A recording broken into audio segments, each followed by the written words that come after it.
If you've been enjoying our podcast as much as we have and hope that we continue past 50 episodes, here's your chance. Here's your chance to help make that happen. By becoming a Patreon subscriber, not only will you help the Little House on the Prairie 50th Anniversary podcast to live on, but you'll also get exclusive content just for you. Here's what's in store for you. Join monthly Q&A sessions where you can ask us about anything. Whether it's about our work, personal interests, or advice on your own projects, we're here to connect and share. Enjoy unique content created specifically for Patreon subscribers, including bonus segments from our shows. You'll have a say in what we create, and you'll have a voice in future content. Benefit from exclusive discounts on merchandise and entries into special giveaways. It's our way of saying thank you for your support. Receive personalized shout-outs in videos, podcasts, or social media posts. Because your support on Patreon allows us to dedicate more resources to creating the content that you love. You could join the Little House 50th Anniversary podcast community on Patreon and become a Prairie patron for just $5 a month. We thank you so much for your continued support, and we cannot wait to share our ongoing journey with you on Patreon. We are extremely grateful for the support of VisitSimiValley.com and the city of Simi Valley's belief in Little House on the Prairie and their support of the Little House 50th Anniversary podcast. Discover the charm of Simi Valley, California, the home of the prairie. Visit Simi Valley, where adventure meets history and the spirit of the prairie comes alive. Explore the Ronald Reagan Presidential Library, step aboard Air Force One, enjoy stunning hikes and savor delicious local cuisine. Whether you're here for a weekend getaway or a family vacation, Simi Valley offers something for everyone and is only 30 minutes from Los Angeles. Plan your visit today and experience the best of Simi Valley. Go to visitsimivalley.com for more details. Your adventure awaits in Simi Valley.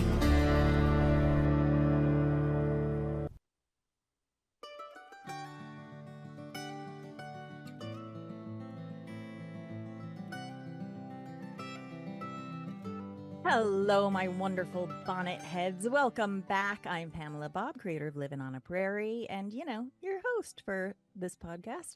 I am here along with, this is her episode. This is her hour. This is all in her honor. It's all about her. It's all about her today. That's right. Our beloved Prairie Bitch was born on this day 15 years ago. Alison Arngrim. It's true. Bow down. Bow down. Oh, yeah, and also my hashtag imaginary boyfriend, D. Butler. Is here. Thank you so much. What is that, a beat He's tone? here too. Well, you got a bell now? That was good. Allison, we are here today. Last week we talked about the first episode, so we had, one down, 202 to go. That's right. And, right. Yeah, so we're talking about country girls today, and this is the birth of an iconic presence. It really, truly is. In all so weird. Of cultural history of America, and dare I say international as well. This is the birth of a villain. It is. It's so weird because, we'd had Patty McCormick. Yes, she killed people in Bad Seed, but that was a movie. It had been a play. Yep. Right. Most TV character children, annoying. My lovely Jeannie Russell, who's Margaret on Dennis the Menace, definitely a pain. But you weren't afraid of her. You were afraid of Margaret on Dennis the Menace. And there just wasn't anything like that. And that's why it was so weird when I got it. I was like, what the hell is going on? It's just, You were born to play this part. Yes. Isn't that weird? It and is, I have realized that. I mean, it's like, okay, we talk about this. How many child actors just go, God, it's just, I never did that. Just didn't even talk about the shit. Didn't talk about the shit. I don't even talk. And what is it that you do there? What is that you do? I don't know. Somewhere I met someone who's like, I just can't, and I like it burned into my brain. I just can't. And it's a horrible thing. Some people, they don't. They want to walk away from it. And I don't know. I guess I guess I never had that. I guess I grew up with like old stars, and I saw how they wouldn't just pretend that some of their movies didn't get made. They were fine with talking about that. And Michael Land was a shining example of this. Michael, he was all well into Little House, and then he went on Highway to Heaven. When people came up in the street and called him Little Joe, he didn't say, "Oh, for freaking hell, Jesus said." No, he would embrace it entirely. He wouldn't say, "That was the other show. Shut up, I'm a grown man." No, he'd go, "Yep, Little Joe," and they would say dumb things. "Oh, where's Hoss? Har har har," and he'd go, "He's in the kitchen with Hop Sing," and he just totally did not care. He would totally just roll with it, and they'd laugh and laugh and laugh, and he's like, what are you gonna do? And he never said, "Oh no, I will not discuss Bonanza." I'm not. He just went, now I'm doing this other thing, and I thought, well, yeah, it makes sense. Yeah. Michael understood that he was connecting to a huge swath of Americana who loved the consistency of what he did. And, in the same way America has connected to you for the consistency of what you have done. And it started with this episode that we're going to talk about today, Country Girls, which may have been shot as the first episode of the series, but in fact became the second episode of the series. And it was because that first day, and everybody was all like weirded out, like, where are we? Who are we? What are we doing? Who are you? So, yeah. And you had fainted. You had fainted already, right? I fainted the first day in Simi. Okay, here's the weird part. So, literally my first line in the damn show, my first line on national television, my first line that has become so iconic that people come up to me today and go, could you say the thing? Just say the thing. Country Girls. I say, okay, I'll say the thing. That first it was a more sneering thing that you did. That I came down, it was the look, because it was already happening. Before I opened my mouth, they wanted to run away. Just the icy cold stare. And the Country Girls. Do you know that when they dub it in French, it's paysan. It's paysan. I call them peasants. I call them freaking peasants. It's paysan. It's you. Wow. Here come the peasants is literally what they translated to it. I'm like, but that makes more sense. Yes, because my whole thing with Country Girls is, they're all in the country. They're in the prairie. But when I did it, that was the inner monologue. I didn't think Country Girls. I went peasants. And then the French, they knew. They read my mind, and it's translated paysan. And it comes off. It's peasant. It's Country Girl, but it's like peasant. It has a slight ever slow. It's of the country, paysan, but it has a different connotation than just Country Girl has to us. I guess the way you said it as Country Girls has that connotation that you actually mean peasants, but it is odd that one of my in the country. Favorite moments in the show that I'm not even in is they're at the dinner table. And Laura's freaking out and telling Paul she called us Country Girls. Well, you are Country Girls. And he's totally baffled. Like, how is that even an insult? What does that even mean? Yes. It's the way she said it. It's the way she said it. And I was like, yes. Yeah, no, and exactly. That was it. And I remember my father said, they're talking about you in the other scenes when you're not even there. Yes, that's what you want. But before we dive too deeply into this, we are getting a little ahead of ourselves as we are inclined to do.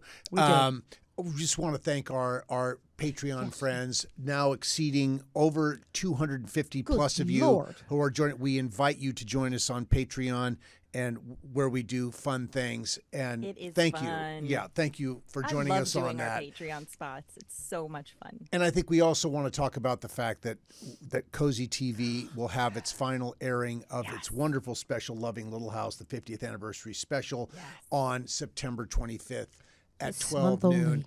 Which really celebrates... At noon, it's middle of the day. At 12 noon, right? It celebrates, this show celebrates, as its centerpiece is the 50th anniversary cast reunion and festival at Simi Valley, but it goes much beyond that. And Cody Broadway, the producer, Cody, thank you. We shout out to you on this. Cody. And everybody at Cozy TV for making this work. Just a really wonderful step in on what this celebration means to so many people. So now we're going to talk about Country Girls, but let's take us into the show. Yes, do your thing. Here we go from the studios of UBN Go in Burbank, California. York. This is Little House 50th Anniversary Podcast. All about Alison Arngrim today.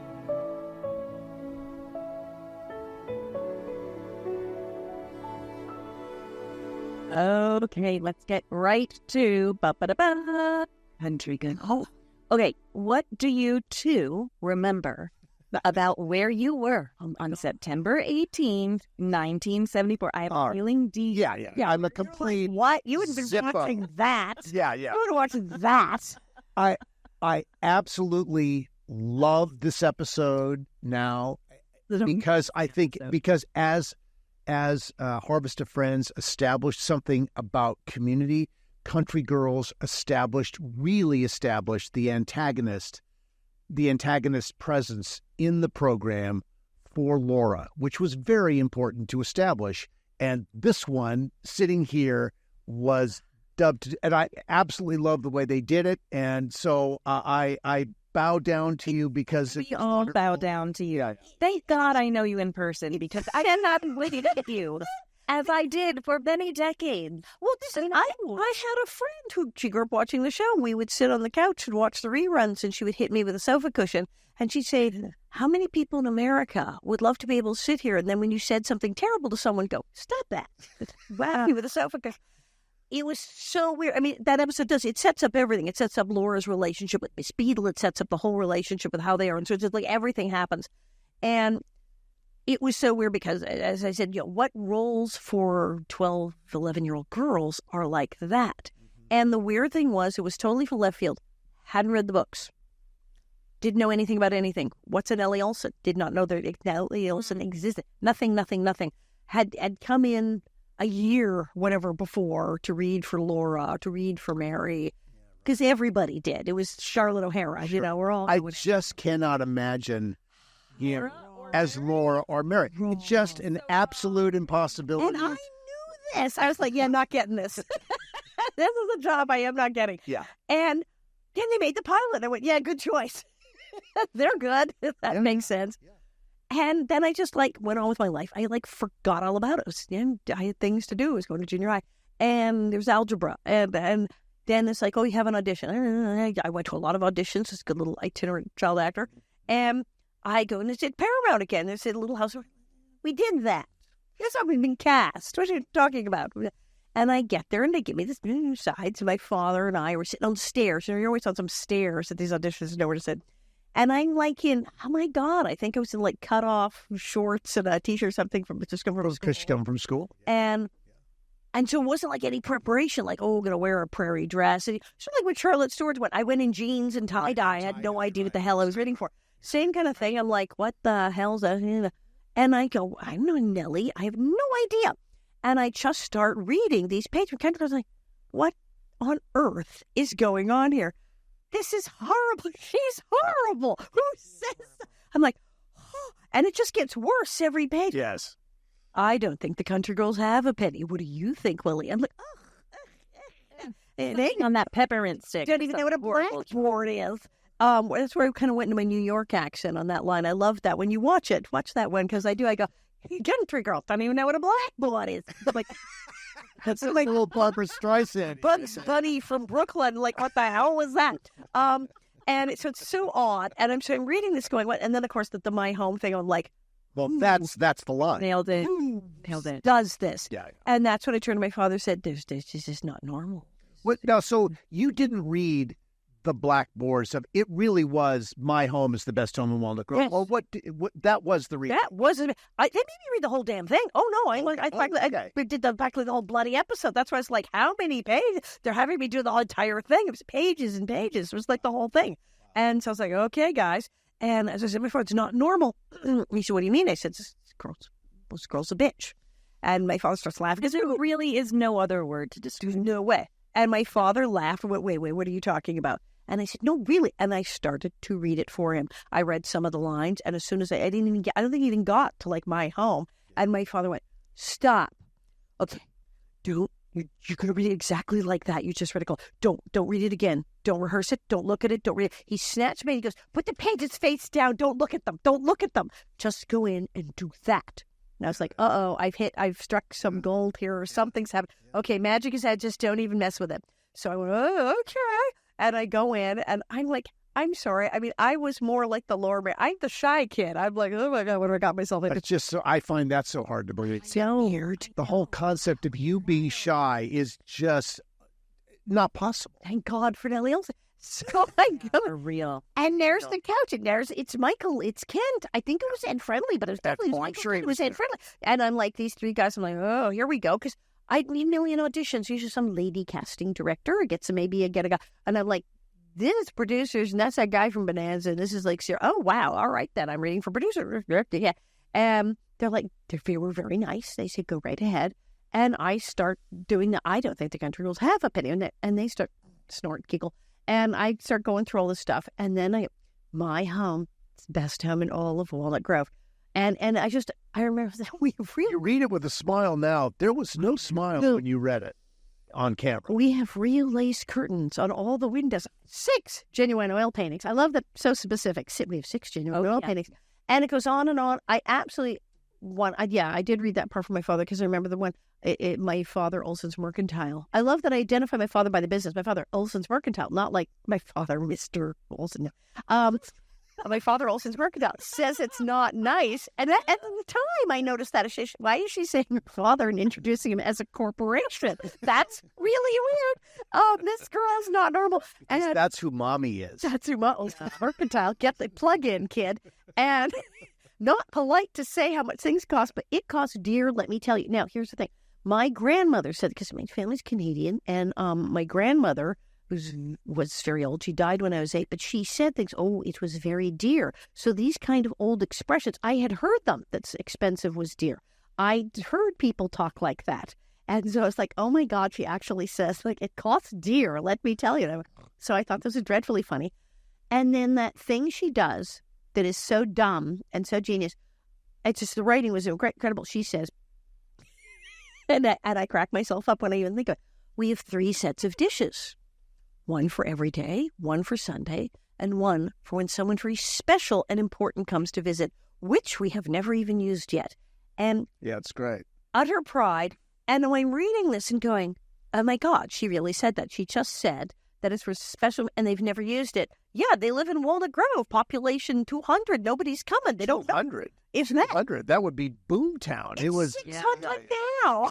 There's nobody there now. And the Queen of England is not coming over to dine with the Olsons. Right. Does not have, and she doesn't get it. Oh my God. She just said this lame thing and she has no idea what an idiot she says made out of herself. Now, does every 11-year-old in America get that joke? Reading something once, maybe not. I did. I went, that's funny as hell. And so when I went in, I read it in my great imperious high dudgeon tones and in my good Vancouver accent. It was very... Yes, it's the accent. Yes, very Canadian. First day of work. Affected voice, yes. Absolutely. Richard Bull, our paw of Nelson. Yes. Absolute first day of work, walked up to me, squinted at me and said, say Ruth. Ruth. Say about. A boot. She's like, he's like, and from where in Canada are you? And another is from Vancouver. So yeah, it was like, why is this child with a Canadian accent suddenly appear in the show? And I thought it was funny. I thought it was funny as hell when I read it. I got that it was a joke, that this was hilarious. Sure. Maybe other kids didn't get that it was a joke. I don't know. Maybe they didn't tell. I thought it was funny. But the way you delivered it was not leaning into the humor. Absolutely not. No. You read it deadpan straight. Yes, which is why it was. That's why it's funny. Well, you read it imperiously, which is, and then to cut around the room, and the wonderful contrast of cutting to Catherine McGregor, who is just beaming at this, and with Richard standing right next to her, trying to hide his head. Can't believe that his daughter is speaking. And I've invoked him too, so he's like, God, no. Yeah. So horrible. This speech established the social dynamic. Boston, our furniture's Boston. Boston, store Boston. But it established the social dynamic in Walnut Grove. And this was the family. And they owned everything. I knew this thing was funny from the get-go. I don't know how many people get And then I did it. And of course, I guess I said my father was laughing as soon as I made it. Oh, no, stop. This is hysterical. I knew it was funny. He knew it was funny. I went in and these three guys start laughing. Yeah. As, Michael with the giggle. And the three of them, it's like they're practically crying with laughter. And then they They said, must have been so thrilled. oh, you do it again. Absolutely. Well, what, they hired you in 2 hours. I mean, or less. They said, could you do it again, please? And little trained child actor go to the audition. What adjustments would you like? What would you like me to change? And they literally said, no, just read the thing about the house again. I mean, like they were dying. And I went, oh, this is weird. And I did it again. But that was the thing. I did it exactly the same. Of course. And of course. Now, as an adult, I go, duh. They were sitting there going, this. They wanted to make sure it wasn't a fluke. There's a 12-year-old girl who looks like she's 8 because I'm like yay big and is sitting here looking down her nose at us, imperiously reading this like no child is what is happening. Are we hallucinating? Is this like, can she do that twice? Is this actually even happening? Exactly. And they went, do it again. And I did it again exactly the same way. And they were like, thank you. And okay, out the door. Your stare, your look, like just the very essence of you. Like you can't act that. Like you either got that or you don't. Do you know what I mean? Well, the first time we saw you in the classroom, well, of course, the first country girls outside, and then when Mary and Laura come into the classroom, and Michael does this like rocking thing with you as you're staring at them. It's pure, pin curl evil. Coming at evil. That's a new T-shirt. Yeah, at the evil and pin curls. Yeah, I mean, it was just this dark middle school girl jealous rage. Yeah. This is my territory. I am the popular girl in school. Right. Why are you here? Right. Right. We've all seen it. We know it. And I tapped into that. And it's like when you're hitting 12, 13, you're full of angst. People are telling you what to do. You don't really want to be told what to do. If you hate being told what to do, don't get on a TV series because, dear God, you now have 100 people telling you what to do. And so it's like, and I didn't like getting up early in the morning either. So it's just, I took all of that and just dumped it right in there. No. Alison, did you know what you were channel? Like, was this something that, because it was a part of your essence, because it was a part of your essence, I don't mean how you are in real life. Thank you. Essence, right? But look, I think that's a fair question. She has access to this. I do. Exactly. So did you know, were you actively aware that you are channeling something? Yeah. Or were you just opening your mouth and saying the words and it was the right thing? No, I felt something. It was a thing. Well, first of all, I grew up on villains. And, I talk about my book. Watching Mary Martin's Peter Pan, the Broadway they branded on TV, and Cyril Richard kept on. And I was like, there's a part, I have Nook. I was like, yes, Mrs. Little Baby Boy. I was like, I was a small child. I was in hysterics going, yes, this guy. I thought, and I would watch things, and always the villains, I go, ooh, and like sometimes I go, oh no, I don't like the terrible, wicked witch in the movie, but yeah, she's pretty cool. And I liked watching the villains, and I loved Halloween, like our Michael did. He always loved the Halloween, his birthday. Wow, what is that noise? What is it? Awesome. Oh, that's not you at your house? I don't hear anything. So it was somewhere down the hall. It's somewhere. Somebody just drilled the wall. Yes, someone's drilling or doing. Yes, someone's doing something. Well, let's just pretend that never didn't happen. I liked films. I loved Halloween. I always dressed as a scare. I didn't dress as the blue fairy or princess. It was the monsters, and I liked horror movies. And so it was like, yes, boo, ha ha ha, I'm the villain. Yay, I'm Bela Lugosi. Woo woo, I'm Boris Karloff. So I thought that was cool. So I tapped into, yes, I am the villain. This girl is the lead girl, and she's this lovely, sweet little girl, and I'm making her cry. I'm bad. And I went, yeah, and I'm an idiot, and as is Mrs. Olson, because I think I am all of that and several bags of chips, and I am not, clearly. And I thought, this is genius. And I totally tapped into it, and I was more, the person was bullied. And there's in your life. In real life. Yeah. There were like 3 girls, elementary school, junior high, who were particularly god-awful to me. And I worked them in through this. They're all in there. In fact, there was one girl who was kind of terrible from 5th grade all through junior high and high school, and she was kind of horrible to everybody. And one day they were sitting around talking about it, going, man, I just can't deal. Why should... And I said, if it's any consolation, guys, I'm totally using her and imitating her in Little House when I do that. They went, really? That does make us feel better. Thank you. So, yeah, I was absolutely, there was that one girl, she had a party, and she was the queen bee, and she like, I don't even know how I got invited to her party. She was so completely disgusted with my presence, and she was very grand. And she was, and so I was like, there's people like that. So I'd seen this act, and something about it, being the villain, having revenge on every bully who ever tormented me, being hilariously funny that she's such a dork and doesn't even know what an idiot she is. And then the outfit, my God, I was in drag. What the hell was all that? Noise again. I was a T-shirt and jeans and Converse high-top tennis girl. Converse high-top tennis and my Mickey Mouse T-shirt and my little jeans. And my friend, Jess Peterson, who worked with my dad, was my manager and my friend, said one day, see me the first day staring at me. I was at the blue thing with the puff sleeves. He went, I think this may be the longest I've seen you wear a dress. Wow. And I think I owned 2 at least for parties and special occasions. And so suddenly I'm in the frilly dresses and the hair. I had pin straight hair, and I'm coming in getting bows. I never wore a bow in my hair in my life. And so that's another thing. It was like in Batman when Jack Nicholson and they talk about, let's go play the costume. But that once you're in the outfit, if you're playing a really outrageous thing like that where there's a costume. It informs the character. Absolutely. Is that right next door? I mean, I almost want to get up as well. It's right. It's right around the other side of the wall. So it can't be that. If it's any consolation, I hear nothing. Okay, very good. Okay, great. Because every now and then we're going, what is that? Yes. It's so, but yeah, when you're in a costume, and this was such an extreme costume for me, I did not wear frilly dresses and lace and bows, and never did it. When they told my mother, she'll just have to curl her hair, but I don't curl anybody's hair. I don't curl my own hair. I go to that salon. What are you talking about? And I was sleeping in curlers and coming in at 4 a.m. and then having my hair.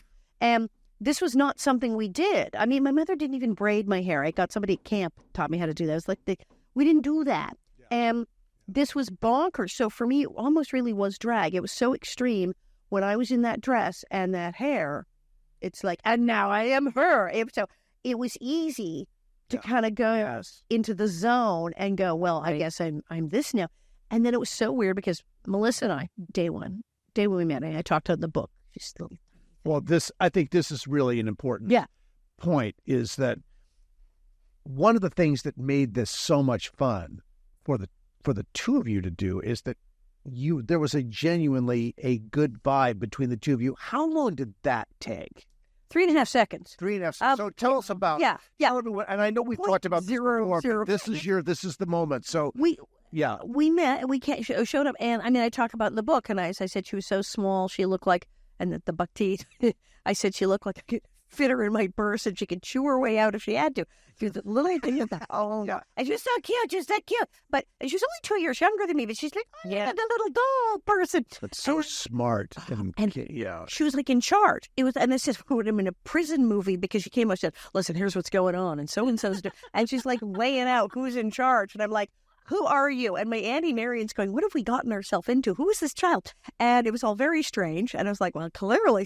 And I went, wow, this is all really weird. But we hit it off. And I think we both had massively showbiz families. Remember, there was Paul Gilbert, her grandfather's Harry Crane, who created the Honeymooners. Oh, my God. So she had been raised in show. Before she ever worked, there's like a Dean Martin Christmas special. There's Melissa Gilbert, like, sitting in the corner on a pile of pillows. It's like, we were both raised in that where famous people came to dinner and our whole family were in show business. We were very much in that. So we understood each other immediately. Yeah. And she was really looking for someone to be like a big sister protector person. And as we know, Melissa Sue was just like, I don't really need a sister this week. Thanks for playing. And so I was just like, and I was like, yes, I would love a little sister, especially a totally brilliant, pushy little one like you with the braids. And off to the races we went. We just, right away, we clicked. During that first episode, when I got sick in Simi, so the first day in Simi, it was really hot. It really was really hot. I mean, Karen's even talked about, she went, it was a heat wave. It was insanely hot. It was so hot. And I mean, the thing and the dress and the curls. And then we had the lunch, and I think I got like the hell is that noisy? I got like the tri-tip steak or something you don't really eat on a hot day. Right. And So I'm just like,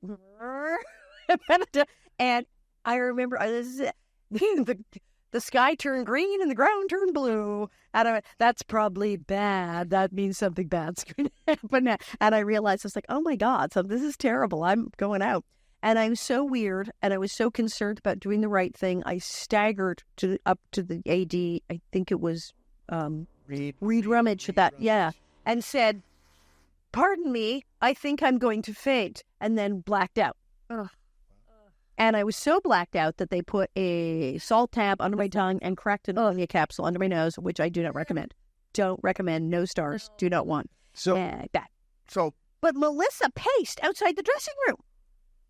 Let's talk more about that. Let's take a quick break, and let's come back and talk about that friendship. Let's talk about your place in the iconic history of television villains. Pretty special. And I think we should actually talk a little bit about the episode beyond the evil of this one here. So let's take a quick break. All right, everyone, we'll be right back. When you visit Simi Valley, California, you're stepping into the pages of history. Go from the pioneers to the presidents. Explore beautiful wildflowers, hike through iconic Hollywood locations, and end your day aboard the actual Air Force One at the Ronald Reagan Presidential Library and Museum. Throughout the summer, take the Little House 50th Anniversary Tour at Big Sky Movie Ranch. Less than 15 minutes from Los Angeles and 30 minutes from Universal Studios, Simi Valley has small-town charm with big-time history. Go to visitsimivalley.com for more information. We are so grateful to visitsimivalley.com for their commitment to presenting the Little House 50th Anniversary podcast. Hi, everyone. We're back. Okay, Alison, let's talk the real talk, which is you are an icon and in the cultural zeitgeist of this country, for sure. Well, How do you feel about that? Did you know that was going to happen? So bonkers. I mean, I was pulling in a lot of icons. Like I said, Captain Hook. Captain Hook was there. I remember there was a couple of lines, and I remember some years ago I had a friend say, "This sounds familiar. Are you like copying, like pulling this from some other character somewhere?" And I don't know. And then I went back and watched The Jungle Book and listened to how Shere Khan, the tiger, talked about it. He has a little bit of that got in there. So I was sort of every villain I'd ever liked in anything all kind of got in there.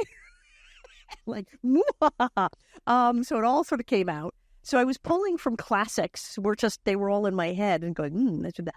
And enjoying it. But it was fun, and it was so weird because, as I said, I was the shy person. What you just said is the key to it. Yeah. You were enjoying it. You were having such a good time, and it showed. That height of villain for you was so visceral. I mean, it was so real. It was deep in like people's souls, how much the frustration with you and wanting to reach through the television and just that makes me feel so happy. Yeah. No, I mean, mission accomplished over and over and over again. Because, okay, when you see Captain Hook having a great time.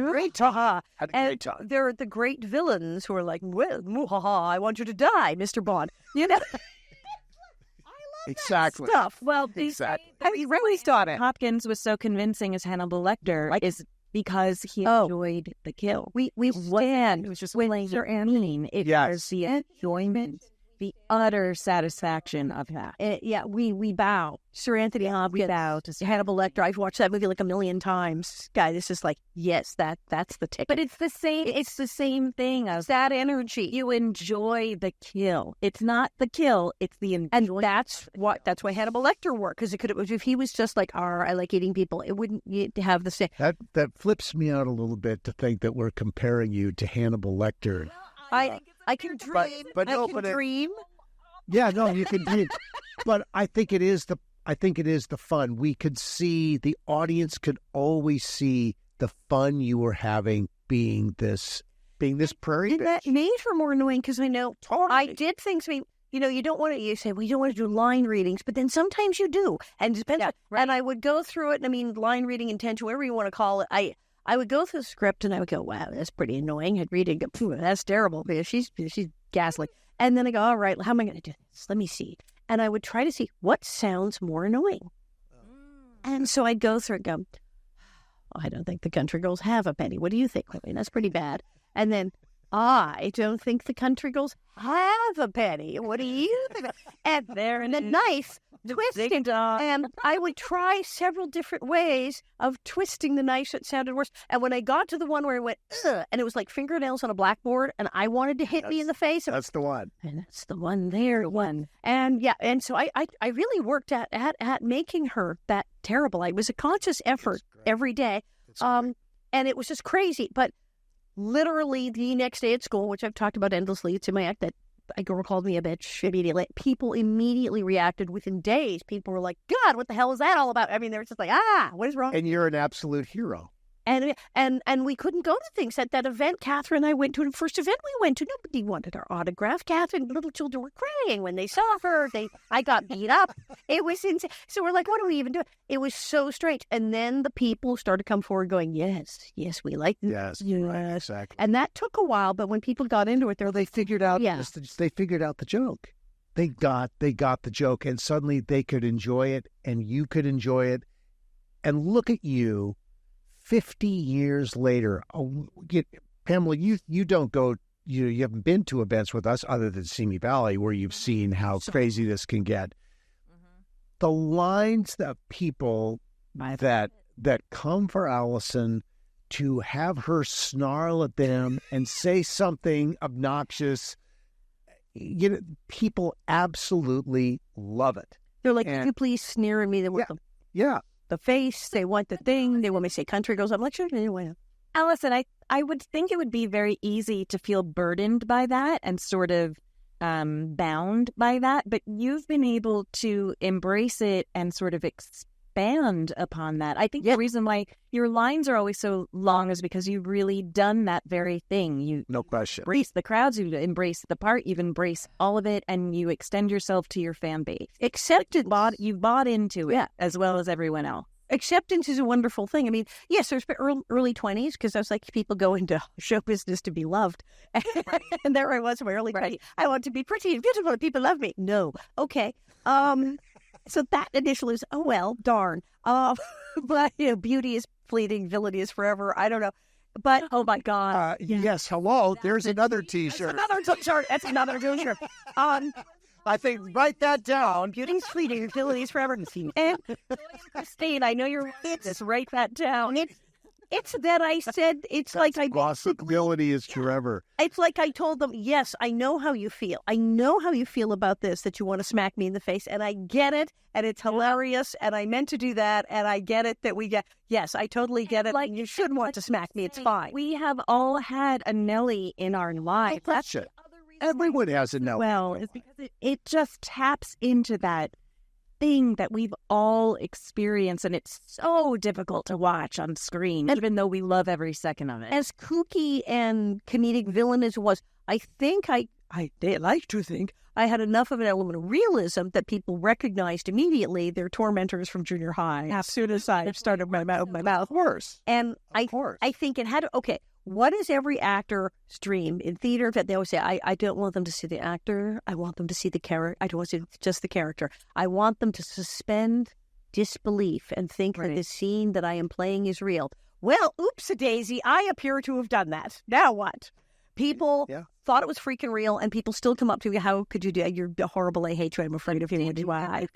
Did you ever feel burdened by being so identified with this character? What was that transition like? No, I mean, there was a thing like, I think when we all got off Little House, we thought we could be big movie stars, and we would talk about, it's that lovely show I did years ago, but now I'm well known as, these things happen. And yes, I thought I would be some sexy, beautiful Dynasty Dallas hot chick. Wow. I had plans, and my managers and everybody certainly did, but it was like, he just wasn't that type, really. I'm kind of cute on Fantasy Island as a hooker on Fantasy Island. You are. Very cute on Fantasy Island. So hooker on Fantasy Island. Kind of cute as a hooker on Fantasy Island. Gotta love that. I was very simple. It's terrible. It's actually all about like human trafficking. It's a terrible, dark episode, but I'm very cute. But yeah. The plane. I wanted to be that, but it's like, well, maybe that's not me. We're not Marilyn. We're Carol Burnett. What are you going to do? Absolutely. run with it. Absolutely. And let's just go with your strengths. That's what you can do. Yes. And yeah, there was a burden. It's like, are they ever going to stop talking about Little House on the Prairie? Apparently not. And at some point there was I never felt ashamed of Nellie, and I never denied Nellie. Sometimes I go, oh, really, Little House, you should talk about things. But I was like, oh yeah, Nellie also was cool. At least I had the good job, But Yeah. at some point there was a can't beat 'em, join 'em thing. I saw actors who said, I don't want to talk about my other role. Yeah. I saw people who were terribly burdened by their role, really, like it really bothered them. And I was like, wow, that's rough. And then I went, I would have to have massive plastic surgery and move to a country where it is not aired, which would be very difficult because it's aired. Voice pattern. And my voice. I got recognized over the phone. And there was just no getting around it. So I went, well, what are you going to do? Okay, well, maybe I run with this. I just steer into the curve. It's when you're sliding on ice, you don't steer into it. Yeah. And Turn into the slide. turn into the slide. I'm going to turn into the slide and lean in. And the day when everything just improved drastically. I had people who said you should dye your hair a different color and you should never talk about. You should pretend to be somebody else. I'm like, no. And people doing stand up. Well, you shouldn't talk about Little House on your stand up. Yeah, no. Yeah. And I think because the audience would all then have questions. So when I said, yes, I'm Nellie Oleson, shut up. And then they had questions. Everybody was happy. Yeah. I was happy. Yeah. And I've been successful ever since. Yeah. And I've gone, yeah. No, exactly. I mean, you've established, let's just quickly talk about the fact that you have established a presence for this well beyond the borders of the United States, most particularly in France, where you are absolutely adored. And you've said things about, you feel like this is an essential, you've tapped into something that's essentially French here. I mean, what is that? Okay, the French between us have an odd sense of humor. They like things to be very emotional, romantic. I love Little House. Charles, he cries. It is beautiful. So they love the show right there. And then Nellie, the bad girl, of course. Or as I said, they don't think she's mean. They think she's French. And there is a part of that. And I said to French people, okay, I make fun of you guys when I talk about this in America. And they go, yeah, but it's kind of true. I mean, we do. Yes, of course we like the bad girl. How can we say, yes, we like Nellie best. What are you going to do? We love Charles, but yeah, we like Nellie. They do. And we love villains. People love villains. There's no question. Yeah. Well, the struggle was so real when it was a Nellie episode. You know what I mean? Like, you just felt it in your body, that tension and that frustration and that unjust, like, this is not fairness. This girl is gleefully a bitch. And I think that's what people really dug about it, is that you were having, again, I'm sorry to beat this horse, but you had so much fun being. And that's funny. Like, well, I never hit. Oh, the whipping of the horse. Oh, my standing on a ladder, hitting the ladder with a riding crop. The horse. I never. Oh, you didn't actually beat the horse. I was never near that horse. That horse, no. He's in its trailer having a cigarette and a beer. That horse wasn't even on the damn set. I'm on a ladder, and then the stunt lady is on the horse. Get away from my horse. When you see the horse going, neighing in pain. Okay. Yeah. Actual reality, stunt woman on horse going up. The horse goes. Yeah. Up. And then they put in the sound effect of the horse going, neigh. The horse is fine. None of that ever happened. I think what's really fun here is that, so here we are we're recording this on the day that the show aired. It will drop on the 19th. In Simi Valley, where we have had such a renewal, in Simi Valley, they're going to do a viewing party for you, I think on the night. Are we doing? Yeah, because I've been talking to Kathy. They're trying to figure out where and did the thing. Oh, I think she's got a great idea. Do you know where? I think I don't. I think you know more about where it is than I do. I think I do know where it's going to be, and it's going to be a place where everybody's going to be able to come starting in October to see the Little House sets again that we built for the cast reunion and festival. They're going to be configured slightly differently because they need to be given the limitations of the space, but the core of these sets will be there. And I believe we're going to gather with you, and I'm going to be there to throw popcorn at the screen as we watch you be horrible. I may bring a Hungry Man TV dinner and eat it up in the car. I think that'd be amazing. Totally. That's what We should have TV dinners for everyone. I wanted to have some kind of party because, again, I'm like, so we didn't have parties. I mean, I had parties as a kid. We'd get Kentucky Fried Chicken or pizza or something. But we didn't have a party when the show aired. My thing. I mean, that was the thing that I'll later turned into what it turned into. And that my whole life. I mean, literally, when I think about it, that was the day that my whole life went whoop. Right. And was before there's A, D, and B, and A, and before Nellie. Before Nellie and after Nellie, because nothing was the same after that. Nothing. There was me before and me after. And like I said, the shyness thing, yes, I was painfully shy. I just can't. What the hell? But it was, again, a conscious effort because on the sense, I can't really be shy here. I kind of got to get it together. And I'm playing someone who's not bothered. So, maybe. And it was, I finally went, well, I guess I need to just do this. And you did, and we are going to honor it. We're going to honor it tonight in Simi Valley. I get a party.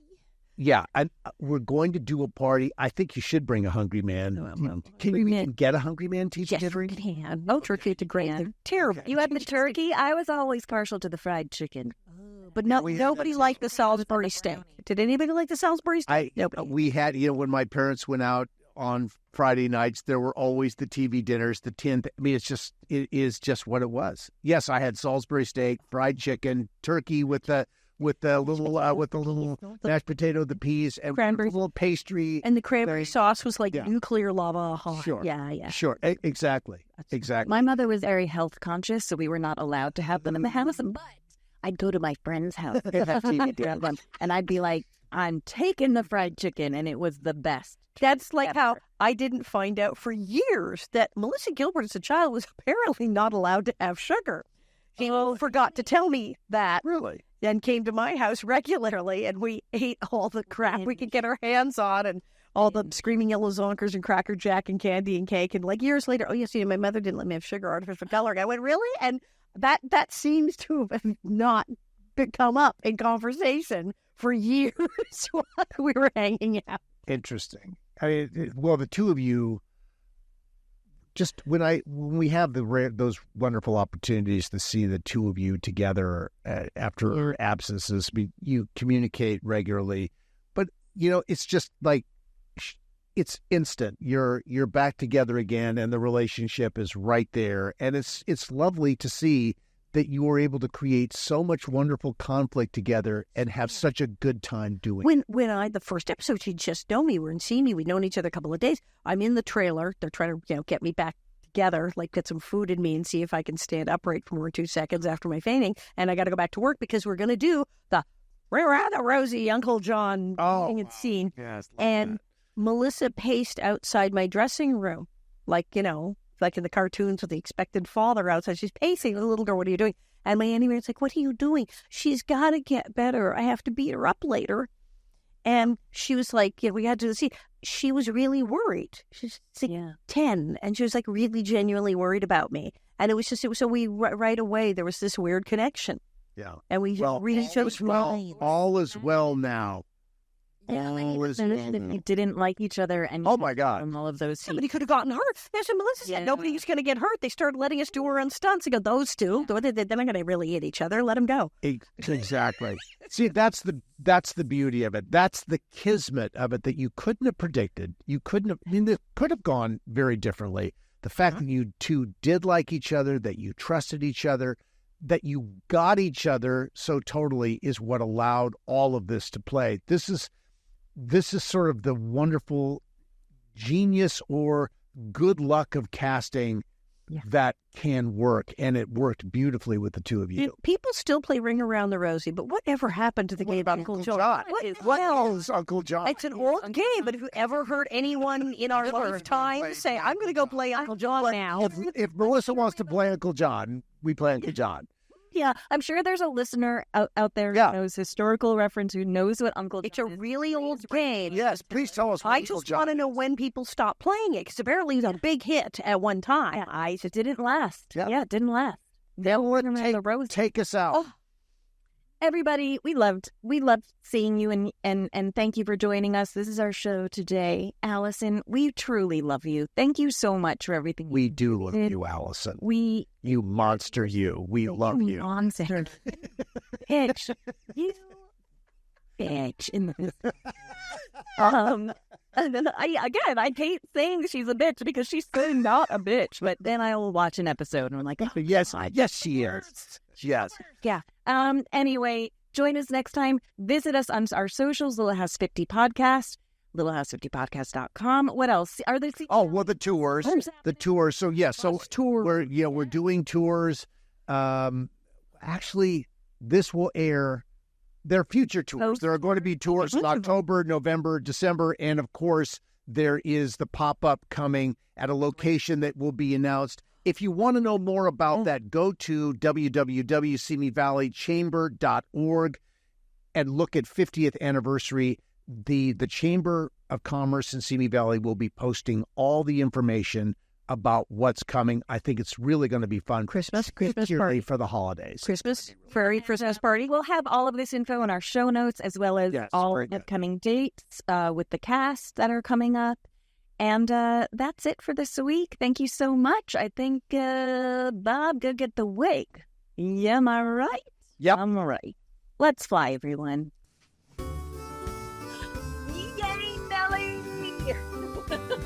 I want to see Nellie run down the hill. She would trip on her petty